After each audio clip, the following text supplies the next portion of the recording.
Welcome, doctors, to another critical session of our PLAB 2 Preparation Tips series. Today, we explore a topic that could very well be the difference between life and death: deep vein thrombosis prevention using medications. Yes, this is where your choice of pharmacological agents can literally save lives. So stay with me as we uncover the latest UK guidelines and strategies that can make all the difference. First, let's remind ourselves, what exactly is DVT?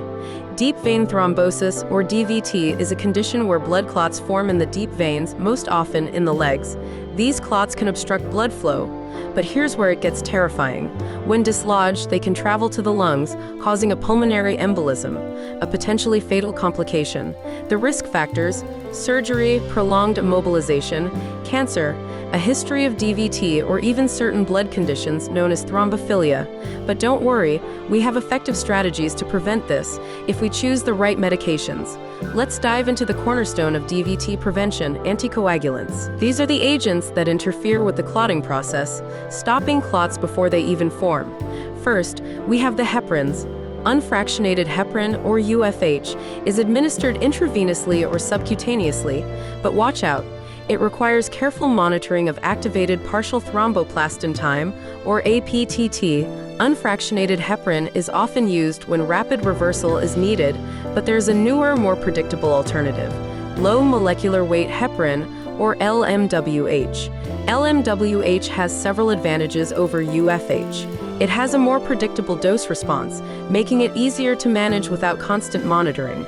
It's administered through subcutaneous injection, and because of its longer half-life, it requires less frequent dosing, once or twice daily depending on the clinical setting. Another key point: it has a lower risk of causing heparin-induced thrombocytopenia, HIT, a potentially dangerous complication associated with unfractionated heparin. According to NICE guidelines, LMWH is the first-line choice for most hospitalized patients at risk of DVT, including those undergoing major surgery or those immobilized by acute illness. But what about oral medications? Let's turn our attention to direct oral anticoagulants, or DOACs. Apixaban, rivaroxaban, and dabigatran are becoming increasingly popular. Why? Because these agents don't need routine monitoring, have a rapid onset, and are used in critical cases like elective hip and knee replacements. Imagine being able to provide fast-acting protection against clots without constant monitoring.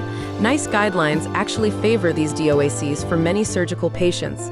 Still, it's essential to choose the right one based on each patient's unique circumstances. Next, there's the vitamin K antagonist, warfarin, once the go-to for anticoagulation.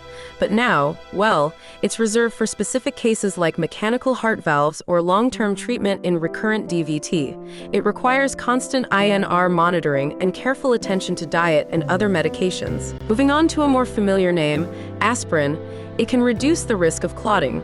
But when it comes to DVT prevention, it simply doesn't measure up to the anticoagulants. Let's talk about antiplatelet agents in general. These drugs work by inhibiting platelets from clumping together, which is a crucial step in clot formation. Now, in arterial clots, like those that cause heart attacks or strokes, antiplatelet agents play a key role. However, for DVT, where clots form in the veins, driven primarily by slower blood flow and different mechanisms, antiplatelets like aspirin are not as effective as anticoagulants. In fact, studies show that while antiplatelets can help, they don't offer the same degree of protection as medications that directly target the clotting factors, like heparins or DOACs. NICE guidelines specifically advise against using aspirin as a sole agent for DVT prophylaxis in most patients.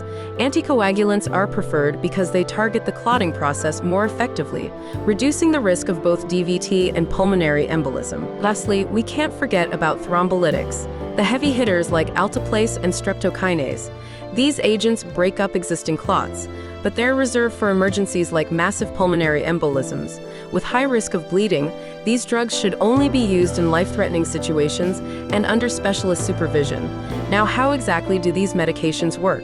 Heparins inhibit thrombin and factor Xa, preventing the conversion of fibrinogen to fibrin. DOACs target specific clotting factors. Some inhibit factor Xa like rivaroxaban, while others like dabigatran directly inhibit thrombin. Warfarin, on the other hand, slows down the synthesis of vitamin K-dependent clotting factors, reducing the body's ability to form clots over time. And antiplatelet agents, they stop platelets from clumping together, though they're not as powerful in preventing DVT as anticoagulants. Let's not forget about NICE guidelines. These are key in ensuring safe and effective DVT prevention.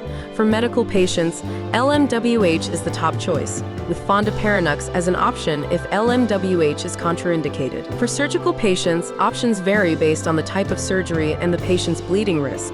Orthopedic patients undergoing hip or knee replacements have multiple choices, from LMWH to DOACs. But here's the important part. Prophylaxis should continue even after the patient leaves the hospital. Now, as clinicians, you must always assess the patient's individual risk factors. Renal function, body weight, bleeding risk, and drug interactions all play a role in determining which medication is right. The stakes are high, so every decision matters. In summary, LMWH remains the first-line choice for most patients at risk of DVT. DOACs are ideal for surgical patients, particularly in orthopedic cases. And while warfarin and aspirin have their place, they are no longer the first-line agents for most patients. Finally, thrombolytics are saved for life-threatening scenarios where rapid intervention is needed. The key takeaway here is that by assessing risk, selecting the right medication, and educating patients, you can significantly reduce the risk of DVT and its potentially deadly complications. Thank you for joining us today, and good luck as you continue preparing for the PLAB 2 exam. Please like and subscribe to TuringMedSchool. Good luck with your preparation.